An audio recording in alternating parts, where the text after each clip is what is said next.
Got an essay about Bob Marley. In my first novel, High Fidelity, the narrator Rob asks the following questions. Did I listen to music because I was miserable? Or was I miserable because I listened to music? Rob never really worked out the answers, and I haven't either, although it seems to me perfectly possible that music is powerful enough to shape and mould an entire personality if you consume it often enough at just the right time. Anyway, in a similar spirit of idle inquiry, I'd like to pose a related question. Are white men of a certain age unable to dance because they spent too much time when they were younger listening to music like this? I know this music.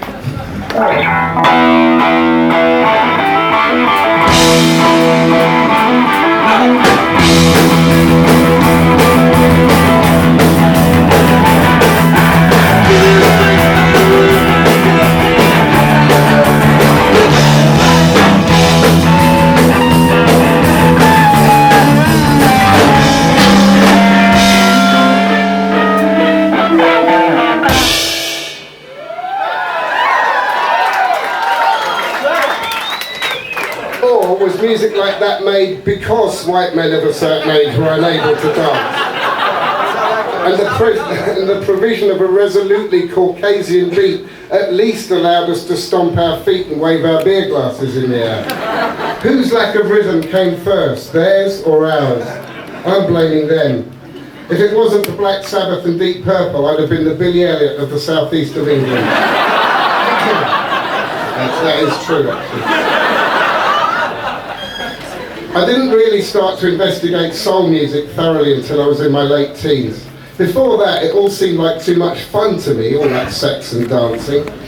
Emerson, Lake and Palmer never sang about getting it on, or if they did, they didn't do so in a way I ever understood. And Black Sabbath wouldn't have dreamt of telling anyone not to worry about a thing. Reggae, though, seemed like a good bridge between the high moral seriousness you found in heavy metal and the kind of fun people had in clubs. Black Uhuru saying, abortion, abortion, you gotta have caution. And, you know, made you think, didn't it? But the bass line was pretty cool, too. I'm sure I'd never have gone to see Bob Marley if he hadn't written Get Up, Stand Up. When you live long enough, you can impress younger people simply by listing the artists you've seen, mostly because rock stars die younger and with more frequency than the rest of us. Rory Gallagher, of course, is dead. Ronnie Lane of the Faces is dead. I saw The Who with Keith Moon, Zeppelin with John Bonham, I saw Elliott Smith, Luther Vandross, and the original lineup of The Pretenders.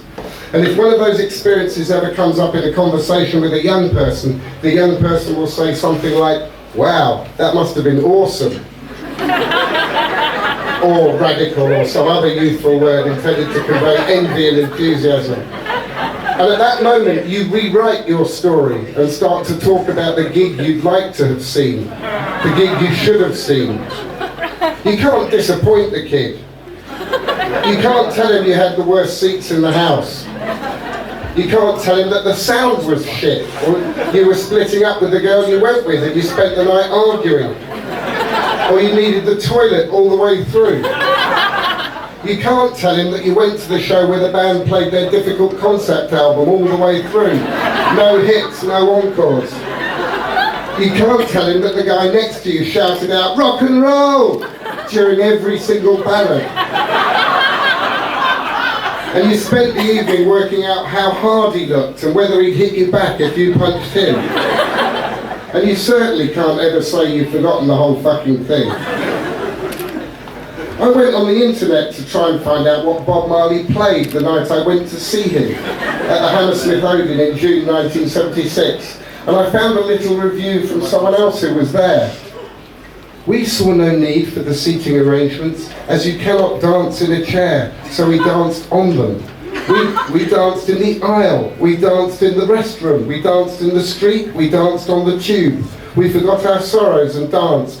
My lasting memory of the night was down in the tube station after it was all over. I was packed into a huge throng of people of every creed, colour, sex and age, all singing the same song.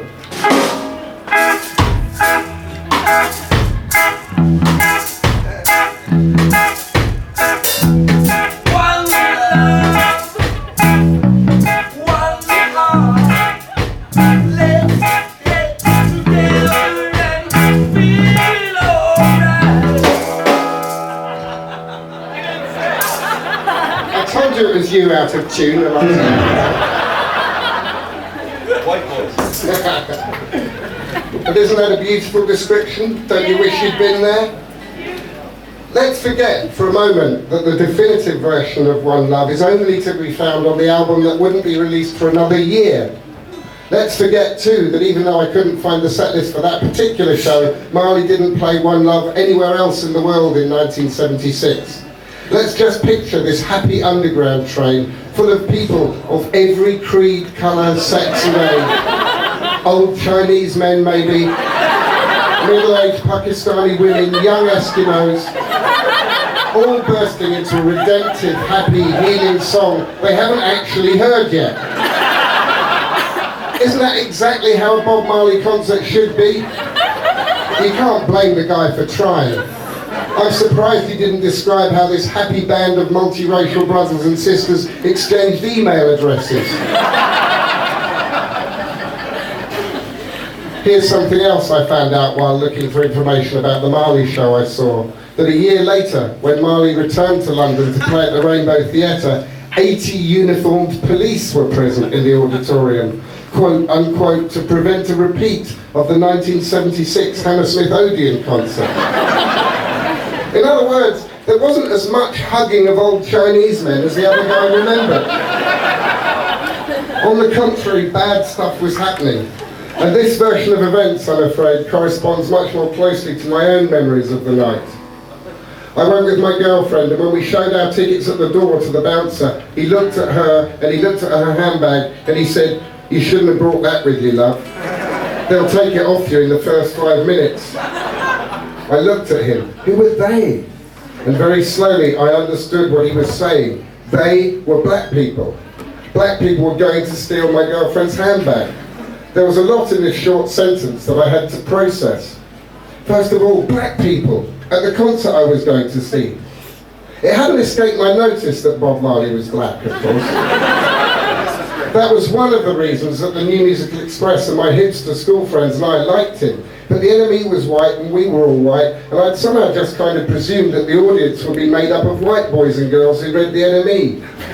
This was, I could see now, stupid. Bob Marley was from Jamaica, and so was a sizable part of the population of West London. They too would want to see Bob Marley, right? But this was great. I was going to go to a mixed race show for the first time in my life. That was the good news. The bad news, according to the bouncer, was that one half of this mixed race crowd wanted to mug the other half. That apparently was what had happened the previous night, and I was in the wrong half. I was afraid walking into the Hammersmith Odeon, and I stayed afraid for the entire evening. I didn't know that nothing was going to happen, and anyway I couldn't be sure that nothing was going to happen until I was home. Maybe not even then, because how was I to know that they wouldn't follow me the 25 miles back to my house? But I wasn't just afraid, I was troubled too. If these people stole my girlfriend's handbag, would she expect me to do anything about it? If 15 young yardies from a Notting Hill council estate came to see us in our seats, could we just give them the bag straight away? Or would I at least have to put on a show of resistance? Surely she'd understand if we just let it go. I'd pay her back whatever it was she lost. So I had a lot to think about when Marley took to the stage, and I carried on thinking about it throughout his set. And as a consequence, I can't remember a single song he played, a single word he said, or a single pose he struck. This is nothing to do with the passage of time either. I couldn't remember anything by 11 o'clock that night. Like I said, nothing happened. And I suspect that the whole thing was horrible racist overreaction by the bouncer, by the newspapers who reported that some kind of orgy of mugging had taken place at the previous night's show, by me, happy to believe some Nazi thug over the evidence of my own eyes. Was there any dancing on the seats? No. Dancing on the toilets? No. I was too scared to go to the toilet. Singing on the tube? No, no, no. But yeah, I saw Bob Marley live. He was awesome, I expect. Okay, Marah, make him dance in the toilets tonight. 1, 2, 3, 4.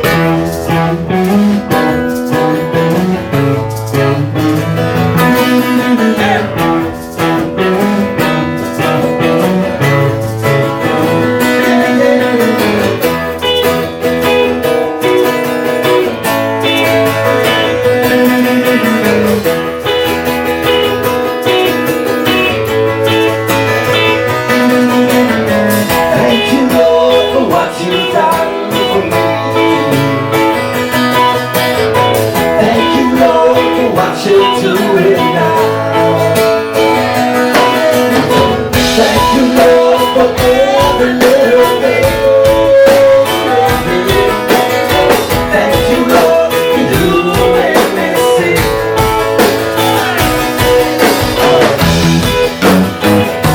I'm in no competition as I make my decision. I won't need determination. I'm just waiting on what is meant to be. Thank you, Lord, for what you've done for me. Thank you, Lord, for what you're doing now.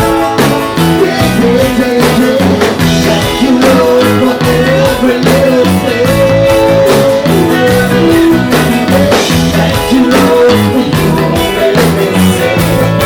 Come on, sing, baby, sing,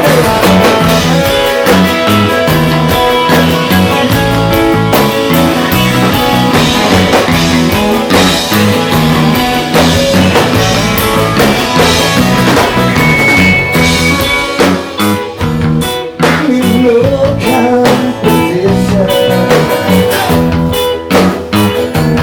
as I make my position. No, I won't leave determination. I'm just waiting on what is meant to be. Thank you, Lord, for what you've done. Thank you, Lord, for what you're doing now. Thank you, Lord, for every little thing. Thank you, Lord, for you make me see. Sing along, sing along.